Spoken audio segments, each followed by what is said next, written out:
ایک ایسا واقعہ سنانے والے ہیں جسے سن کر آپ کا دل دہل جائے گا، جسے دیکھ کر آپ کی آنکھیں دنگ رہ جائیں گی۔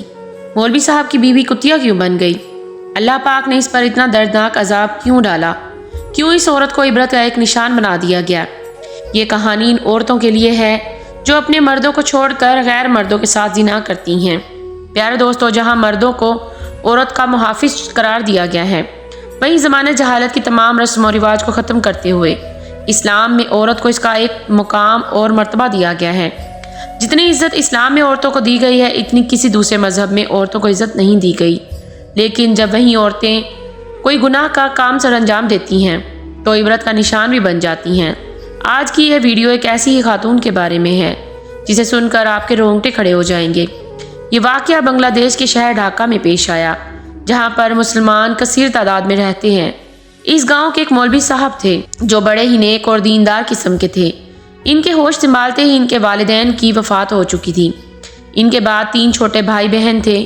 انہوں نے سب سے پہلے اپنے بہن بھائیوں کو اپنے پیروں پر کھڑا کیا۔ ان کی شادیاں کروائی۔ تمام ذمہ داریوں سے سبکدوش ہونے کے بعد جب انہوں نے خود پر توجہ دی تو ان کی عمر کافی گزر چکی تھی۔ اب وہ لڑکے نہیں مرد بن چکے تھے۔ سب بہن بھائی تو اپنے اپنے گھروں میں ہو چکے تھے اور اپنے اپنے گھروں میں خوش باش زندگی گزار رہے تھے، اور ان کو بھی زندگی کے سفر میں ایک شریک حیات کا ہونا درکار تھا۔ مولوی صاحب بچوں کو قرآن پاک پڑھایا کرتے تھے۔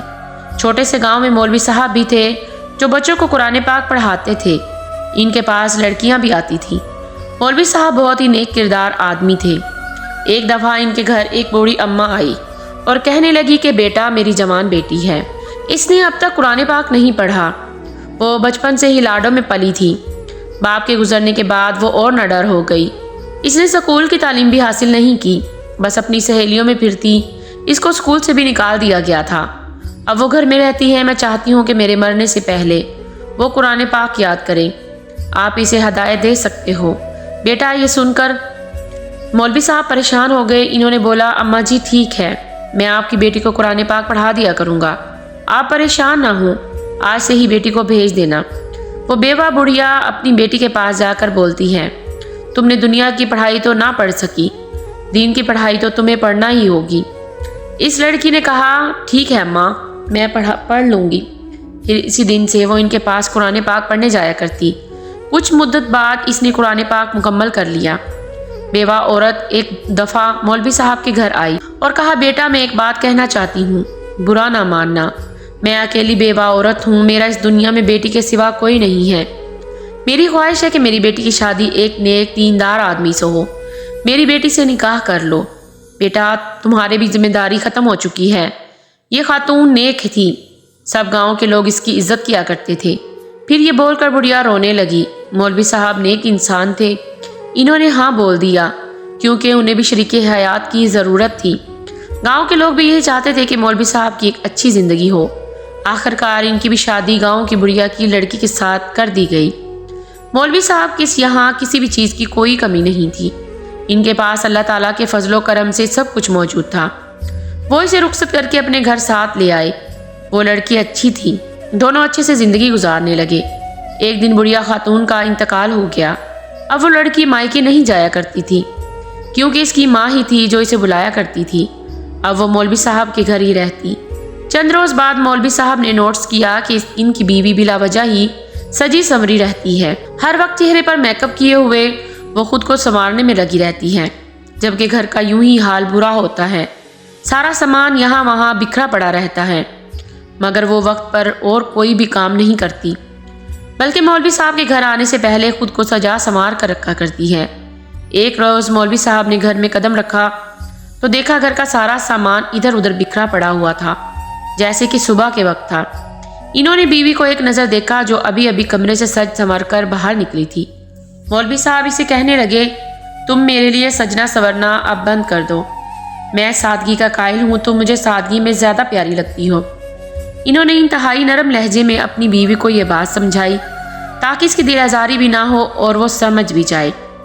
لیکن پھر اگلے ہی روز جب وہ اپنے گھر واپس آئے تو ان کی بیوی ایک بار پھر سے سج سنور کر بیٹھی ہوئی تھی۔ انہوں نے نوٹس کیا کہ ان کی بیوی بس دنیاوی کاموں اور سجنے سنورنے پر دھیان دیتی ہے۔ آج تک انہوں نے اپنی بیوی کو کبھی بھی قرآن پاک کی تلاوت کرتے یا نماز پڑھتے ہوئے نہیں دیکھا تھا۔ مولوی صاحب انتہائی نرم طبیعت کے مالک تھے۔ اپنی بیوی سے کہنے لگے تم عبادت بھی کیا کرو، یہی عورت کا زیور ہوتا ہے اور یہی آخرت میں کام آنے والی چیز ہے۔ مگر ان کی بیوی ایک کان سے سن کر دوسرے کان سے بات کو نکال دیتی۔ یہ دیکھ کر مولوی صاحب کا دل بہت دکھی ہوتا۔ ان کی بیوی حاملہ ہوئی تو انہیں اپنے ہونے والے بچے کی فکر ستانے لگی۔ ماں نیک اور صوم و صلات کی پابند ہو تو اولاد بھی ویسی ہی ہوا کرتی ہیں۔ وہ اپنے بچے کو حافظ قرآن اور نیک بنانا چاہتے تھے، مگر ان کی بیوی کا تو ان کاموں سے کوئی واسطہ ہی نہیں تھا۔ مولوی صاحب کا معمول تھا فجر کے وقت وہ اپنے گھر سے چلے جاتے اور پھر مغرب اور عشاء کی نماز پڑھ کر ہی گھر واپس آتے تھے۔ اس روز ان کی طبیعت تھوڑی خراب تھی۔ وہ عصر کی نماز کے بعد گھر واپس آ گئے تاکہ تھوڑی دیر آرام کیا جائے۔ مسجد آنے والے بچوں کو دوسرے قاری صاحب آج پڑھا دیں گے، یہی سوچتے ہوئے بوجھل قدموں کے ساتھ وہ گھر کی جانب چلے آئے تو گھر کے دروازے پر پہنچے تو دیکھا گھر کا دروازہ کھلا ہوا تھا۔ انہیں یہ بات بڑی عجیب سی محسوس ہوئی۔ وہ تو خاص تاکید کیا کرتے تھے دروازے کو ہمیشہ بند رکھا کرو، مگر آخر دروازہ ایسے کیسے کھلا ہوا ہے؟ خیر وہ ایک گہری سانس بھر کے گھر میں داخل ہوئے تو جو منظر انہیں دکھائی دیا وہ دیکھ کر ان کے پیروں کے نیچے سے زمین نکل چکی تھی۔ ان کی بیوی جسے وہ انتہائی نیک اور باکردار سمجھتے تھے، ان کے گھر میں گاؤں کے غیر لڑکے کے ساتھ گلچھرے اڑا رہی تھی۔ انہوں نے جب یہ منظر اپنی آنکھوں سے دیکھا وہ آگ بگولا ہو گئے۔ وہ لڑکا تو وہاں سے بھاگ نکلا، جبکہ مولوی صاحب اپنی بیوی کو کڑی نظروں سے دیکھنے لگے۔ ان کے دل پر شدید چوٹ لگی تھی۔ وہ بیوی کے پاس آئے، ایک زوردار تھپڑ مار کر بولے تم نے میرے اعتبار میری محبت کا یہ نتیجہ دیا ہے۔ تم جیسی عورتیں تو جہنم کا ایندھن ہوا کرتی ہیں جو اپنے شوہر کی امانت میں خیانت کرتی ہیں۔ میں تم کو کسی بھی صورت میں اپنی بیوی نہیں بناتا۔ اگر مجھے خبر ہوتی کہ تم اس کردار کی مالک ہو، تم جیسی عورتیں تو کتیا سے بھی بدتر ہوتی ہیں جو اپنے شوہر کی وفادار نہیں ہوتی۔ مولوی صاحب اتنا کہہ کر واپس چلے گئے اور مسجد میں جا کر مصروف ہو گئے۔ وہ اپنے ذہن کو کہیں اور لگانا چاہتے تھے۔ وہ اللہ کے ذکر میں مصروف ہو گئے۔ وہیں اس لڑکے نے پورے گاؤں میں یہ بات پھیلا دی کہ مولوی صاحب کی بیوی بڑی ہی بدکردار ہے۔ اس کا گاؤں کے کئی لڑکوں کے ساتھ چکر چل رہا ہے اور مولوی صاحب بھی یہ سب کچھ دیکھتے ہیں اور جانتے ہیں، اور جاننے کے باوجود خاموش ہیں۔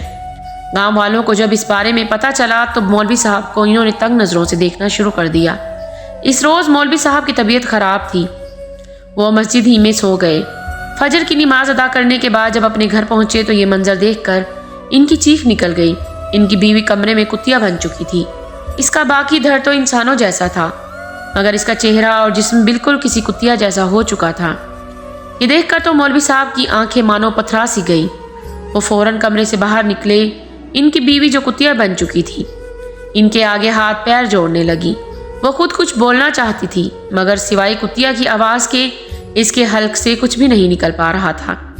یہ خبر پورے گاؤں میں جنگل کی آگ کی طرح پھیل چکی تھی۔ جو بھی خبر سن رہا تھا وہ مولوی صاحب کے گھر آ کر یہ منظر دیکھ کر کانوں کو ہاتھ لگا رہا تھا۔ مولوی صاحب کی وہ بیوی چند گھنٹے ہی زندہ رہی اور پھر وہیں تڑپ تڑپ کر مر گئی۔ مولوی صاحب بہت دکھی تھے اور خدا کے حضور اپنی بیوی کے لیے مغفرت کی دعائیں کرنے لگے۔ دھیرے دھیرے یہ خبر جنگل کی آگ کی طرح چاروں طرف پھیلنے لگی۔ جو بھی خبر کو سنتا، خاص طور پر خواتین، تو کانپ کر رہ جاتی۔ ان کے رونگٹے کھڑے ہو جاتے اور ہر کوئی ایک دوسرے سے یہی کہتا خبردار جو بھی اپنے شوہر کی امانت میں خیانت کرے گا اس کا انجام بھی مولوی صاحب کی بیوی کی طرح ہوگا۔ اللہ اکبر تبارک و تعالی ہمیں آپ کو سب کو ایسے گناہوں سے محفوظ فرمائے۔ اللہ سب کے جان و مال، عزت، آبرو کی حفاظت فرمائے۔ اللہ سب کو حرام کاری سے، زناہ کاری سے، ناجائز تعلقات سے محفوظ فرمائے۔ آمین یا رب العالمین۔ دوستوں امید کرتی ہوں کہ آپ کو یہ کہانی پسند آئی ہوگی۔ ملتے ہیں کسی ایسی ہی ویڈیو میں، تب تک کے لیے اللہ حافظ، دعا میں یاد